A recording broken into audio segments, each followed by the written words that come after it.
committee felt that this was an important step in trying to contain those costs, but at the same time not totally removing the intent of the ordinance. Any other comments at this time? Yes. This 2-cent tax is very, very valuable.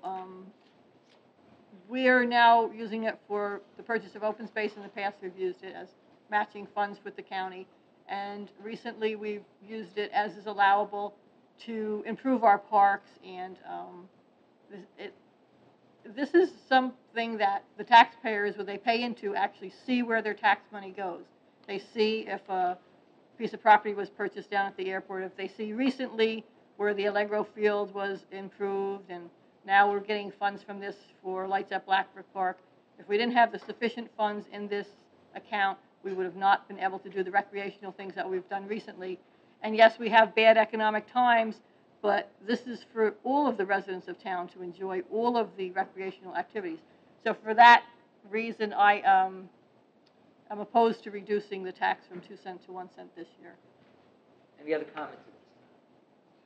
I think I just want to add an important point here. Over the years, the township has had a tradition of acquiring open space in the context of maintaining our quality of life and the suburban feel and appearance of the community. But at the same time, we felt that our space, our parks, the areas of recreation were not being utilized to their best capacity.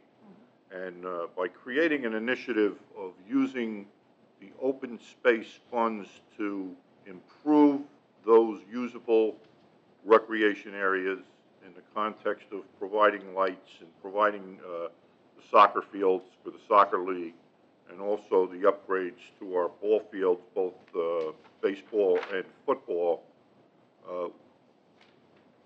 it seems that the community will benefit in the context of they will probably be spending more time in town with their children, and this will afford them better use of those fields at all the time as opposed to in limited daylight hours. So I think it addresses two very important aspects of rounding out our recreation and open space program. Yes, thank you. I agree. Okay, this time may we have a motion for introduction? So moved. So moved by Mr. Sheridan. Second. Second by Mr. Schleifer. On roll call, Mr. Ferramasca? No. No. Mr. Schleifer? Aye. Ms. Ratty? No. Mr. Capola? Yes. And Mr. Sheridan? Yes. Okay, there are 3 A's and 2 nays for introduction.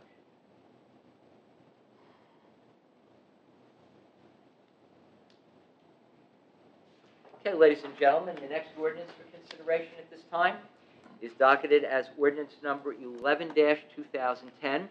It is an ordinance of the Township Committee of the Township of Hanover, proposing to amend and supplement the provisions of the regulations of the RM2 zone district in Chapter 166 of the Code of the Township, entitled Land Use and Development Legislation, in order to encourage the development of affordable housing. And this ordinance will be further considered for public hearing and final passage at the Township Committee meeting on March 11th, here at the main meeting room of the Municipal Building at 8:30 p.m. And at that time, any person wishing to be heard concerning the ordinance will be given the opportunity to be heard. It is further resolved that the Business Administrator and Township Clerk is authorized and directed to advertise the ordinance and the notice of introduction in full in the Hanover Eagle in accordance with law. Are there any comments at this time on ordinance number 11-2010? Yeah, I think that this ordinance is the best alternative in the form of a negotiated settlement. The township had requested 21 residential units at this facility, the proposed facility. The developer wanted 42. The township found that to be unacceptable. The developer came back with 32. Township found that to be unacceptable. The developer then came back and asked whether the township would agree to settle at 24, because from a construction design standpoint, 21 was not practical. So I think this is a best alternative in form of a negotiated settlement. It will save the town significant legal fees and not result in being a long, running, outstanding legal case that the township will have to face and pay for. Any further comments? Yeah, Hold on. yeah, I'd like to clarify points, a couple of points here. First of all, this was always a 42 unit. It's only recently that it was given the option of the 21, which I was against to begin with, and I'm definitely against the 24. I think if you look at it, when ultimately at our ball field, the only one that benefits is our developer.